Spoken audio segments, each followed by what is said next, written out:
Hello, hello. Welcome to Thrive Alive. I am your hostess, Nurse Jasmine, and this is our debut episode.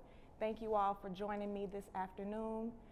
Today we will be doing an introduction. I will be introducing myself, who I am. I will be introducing the AliveFaithNetwork, what it is and why we do what we do. And I am so excited for this series. But before we get started, I see we do have a couple of people online. I want you to get your fingers ready because we're going to do an icebreaker really quick. And the question is, what is your go-to song when you're having a tough moment in life? What is your go-to song when you're having a tough moment in life?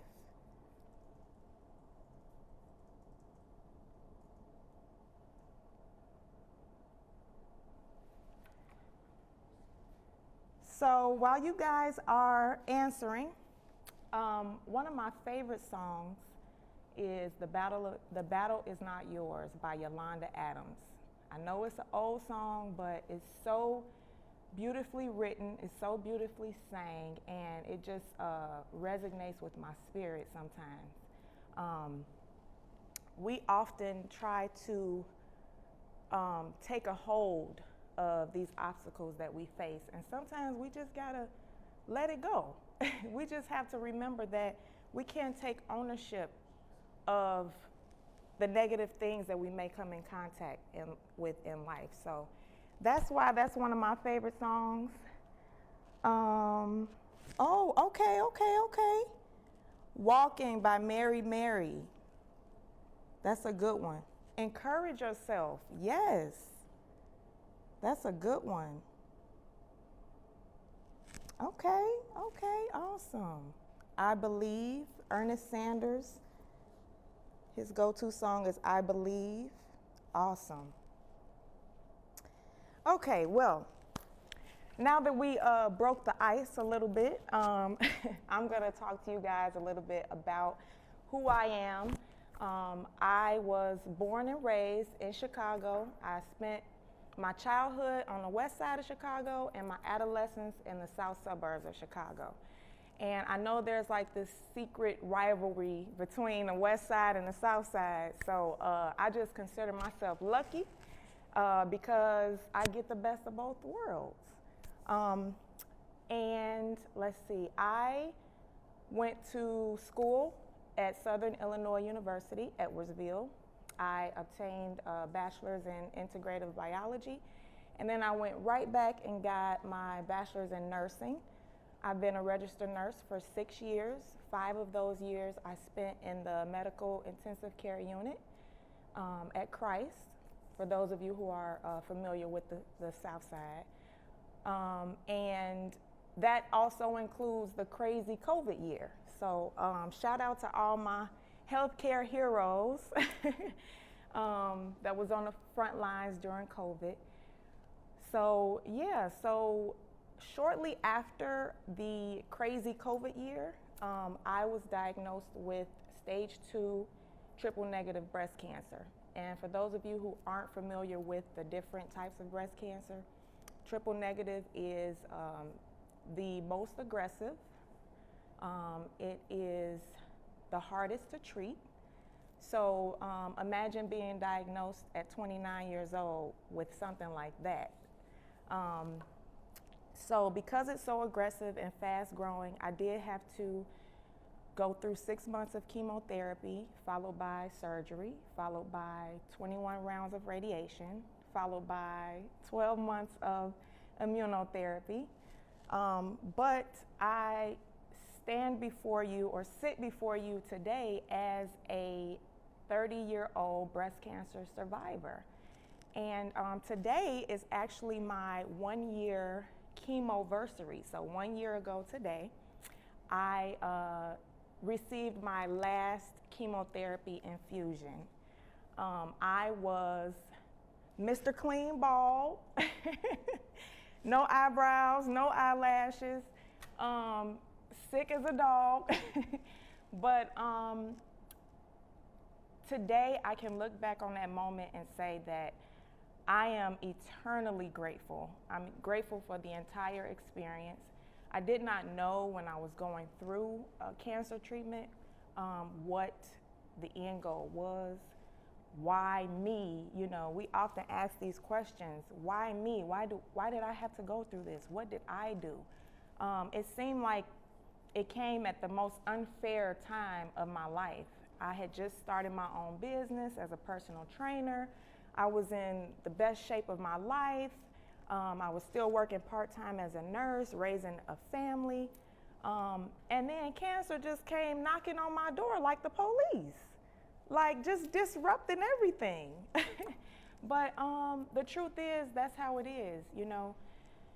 Like I say, those battles, they come, you know, and we can't stop them. The best thing we can do is lean on our faith and lean on our spirituality to carry us through. And so that's what I did. And I'm so grateful to be sitting before you guys to tell my story. And I hope that I can touch somebody. I hope that I can be an advocate for somebody. And I will share more about myself as we go on. So you guys have to stay tuned. So anyway, I'm going to continue and introduce the Alive Faith Network, or the AFN. What is the Alive Faith Network? It is a partnership between Rush researchers and spiritual leaders in the Chicagoland area. We offer clergy wellness, research studies, and community health ministries.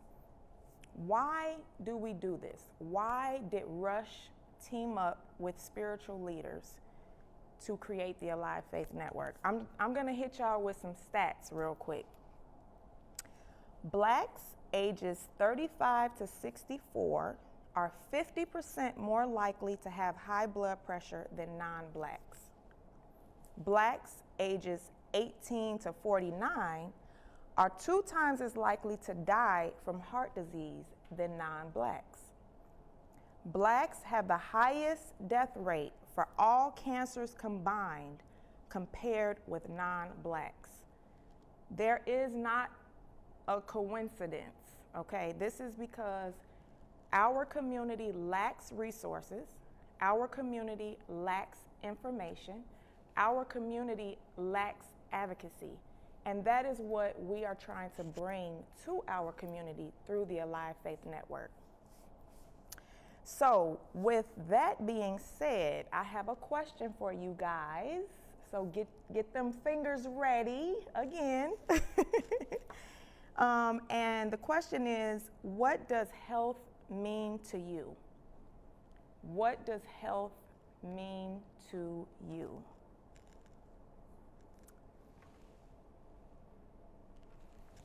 My friend Rachel says, speak on these racial disparities. Yes, and inequities. This is a conversation we must keep having. Yes, absolutely. What does health mean to you? While you guys are chiming in, I'm going to just quickly tell you what health means to me.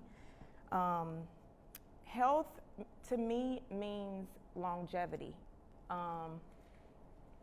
It's not about the amount of years you live, although I do want to live to be over 100, don't get me wrong. But I want to be like a youthful, spunky 100, you know what I mean? I want to watch my kids grow up, watch my grandkids grow up, watch my great-grandkids grow up. I don't want to have to take a whole bunch of medications just to get to the next day. That's what health means to me. Glenda Jenkins says, health means more to me than money. Yes, you can't put a price on that. Yes, Ms. Jenkins.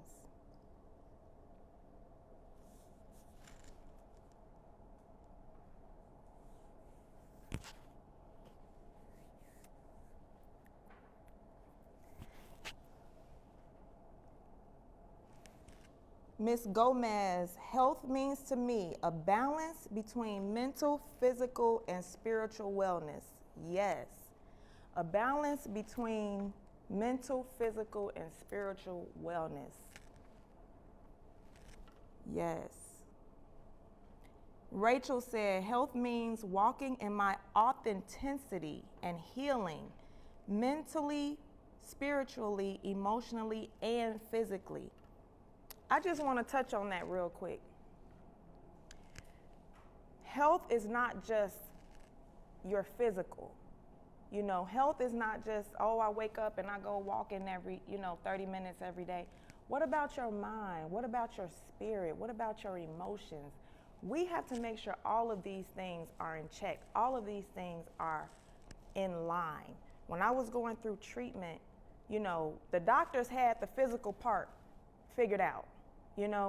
I got the chemo, I got the surgery.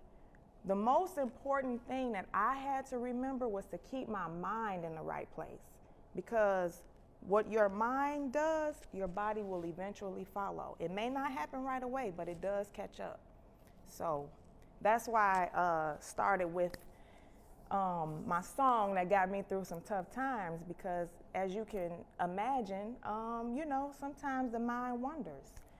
Is this gonna kill me? Is this gonna debilitate me? We can't think like that. We have to be positive, keep our eyes on the prize, and keep everything aligned and everything in check. So that brings me to our community challenge. So with our sessions monthly, we will do a community challenge. At the end, we will provide a community resource. And our resource for this month is a health check, a self-health check. This can be found on the AliveFaithNetwork.org/resources. You do not have to share this with anybody. This is our gift to you. This is a personal self-health check. And it's just asking some very important questions that will get you to thinking about your health. How can I improve it? You might be surprised at some of your answers.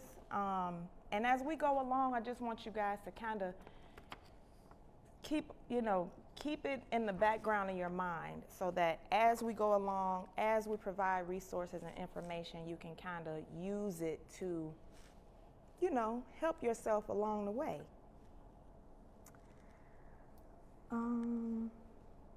Keith Grant says, mind, spirit, and body are all functioning well. Yes. Awesome.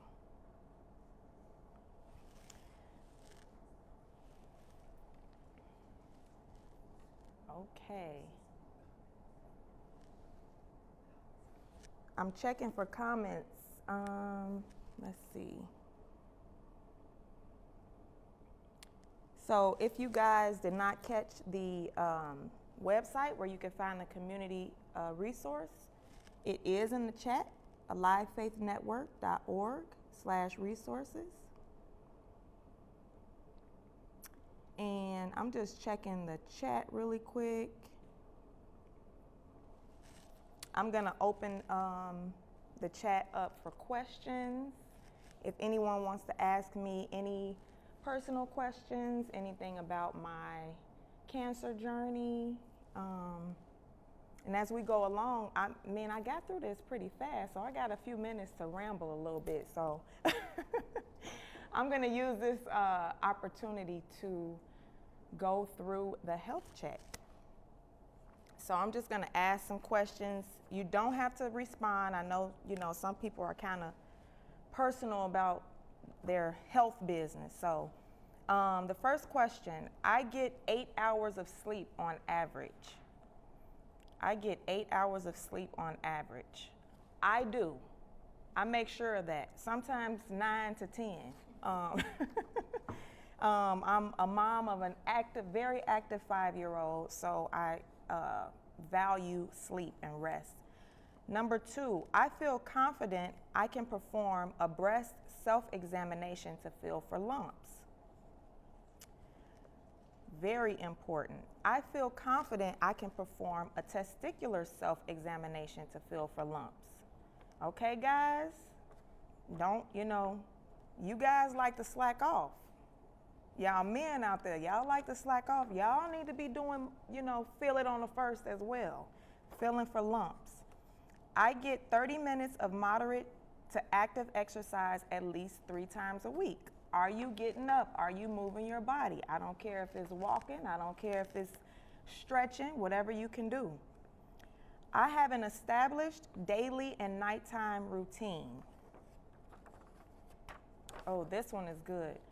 I have adequate social support in time of distress.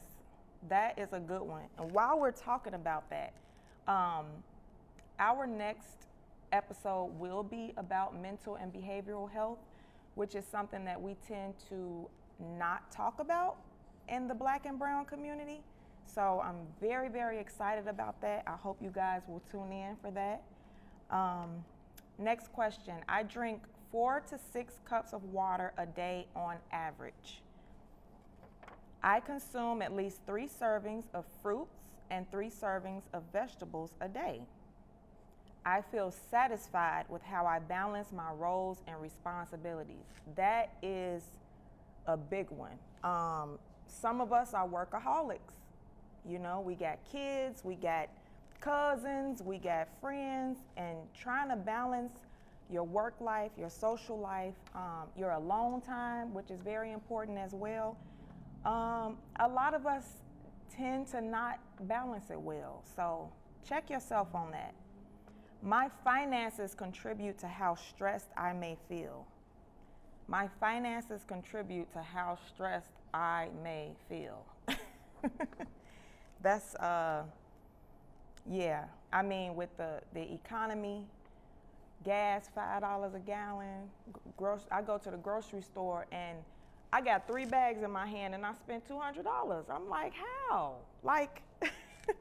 So yeah, just, check yourself. Make sure you are checking yourself on a regular, not just because I'm asking you to. Check yourself on the regular.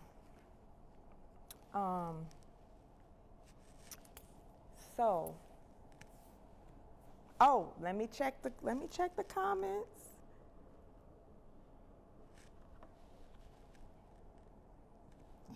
Christy said, having full use of my body at its optimum level, absent of disease and illness. Man, that is real. Natalie said, health to me means longevity and the ability to fulfill God's purpose for my life here on earth. I love that.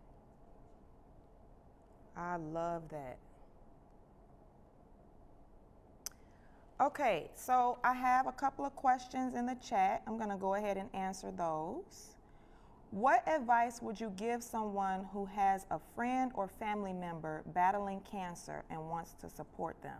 Ooh, that's a good one. I hope my husband is watching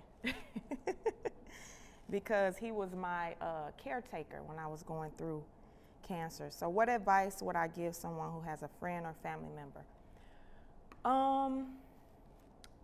Just be present. You can give,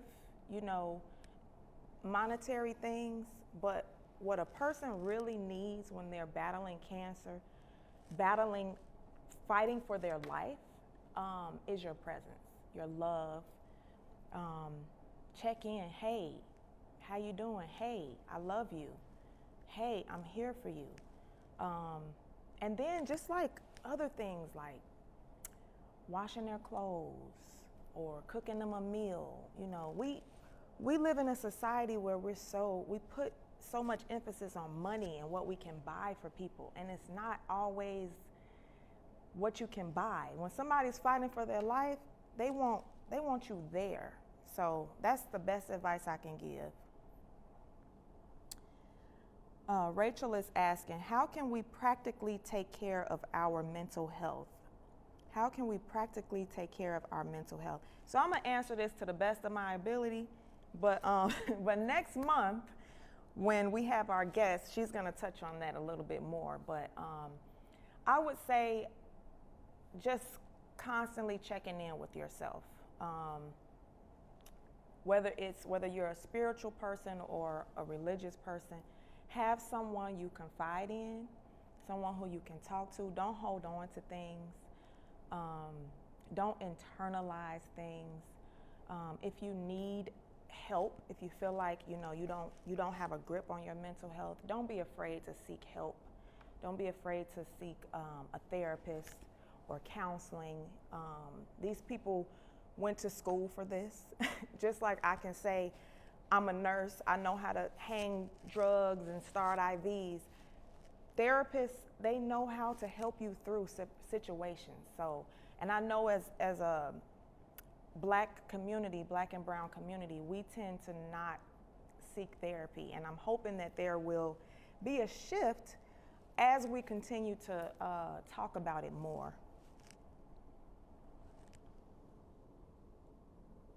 Oh, this is a good question from Christy. How has your lifestyle changed since your cancer diagnosis? That's a good one. How has your lifestyle changed since your cancer diagnosis? Number one, I thought I knew what appreciation was. I thought I knew what gratitude was. I thought I knew what love and life was. I ain't know nothing. I ain't know nothing before my diagnosis. And now I put myself first. I put my feelings first. If I don't want to do something, I don't do it. I used to be big on that, trying to please everybody around me. So yeah, I dedicate more time to myself, dedicate more time to my mental health. I'm finally back in the gym. I told you guys I used to be a personal trainer, so I'm back in the gym working on my physical health. Yeah, so I'm just all around a totally different person, in a good way. Okay, let's see.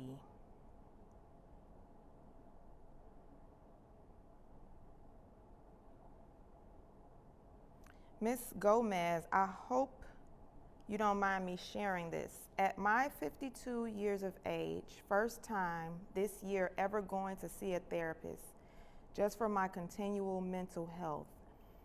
I am so proud of you. It doesn't matter how old you are, it's never too late. Things will come into your life at any age. You know, I didn't know at 29 I would be diagnosed with breast cancer. And I'm sorry to keep bringing that up, but that was my first time ever seeking therapy, even thinking about therapy. And I probably needed it way before then. I mean, I had a lot going on, trying to run a business, trying to work a job, being a mom, being a wife. We balance so much. Even if you don't think something is wrong, something doesn't necessarily have to be wrong. It's good to just talk to somebody. So, Ms. Gomez, I'm proud of you. Thank you for sharing that. How can we help, Carice is asking, how can we help other people who have had a cancer diagnosis and is dealing with the PTSD of it? So that is something, and that's going to be the last question I answer for now. The truth is, it is traumatizing, and the best you can do is, like I said before, be present. Give them resources. There is so much out there. We go online and we log on Facebook and we log on Instagram, but we don't look for the things that we need. And there's so much out there. One website that helped me, they actually helped me financially, was the Pink Fund. But it's just different things like that. Support groups, encourage them to go to a support group. Talking to somebody else who completely understands what you're going through is always helpful. And as a friend, you can encourage them to do that. Even go with them if you can. Just encourage them to just keep their mental health in check, because the truth is, there's trauma that goes along with it. So I'm glad you asked me that. Wow, guys, this was good. This was so good.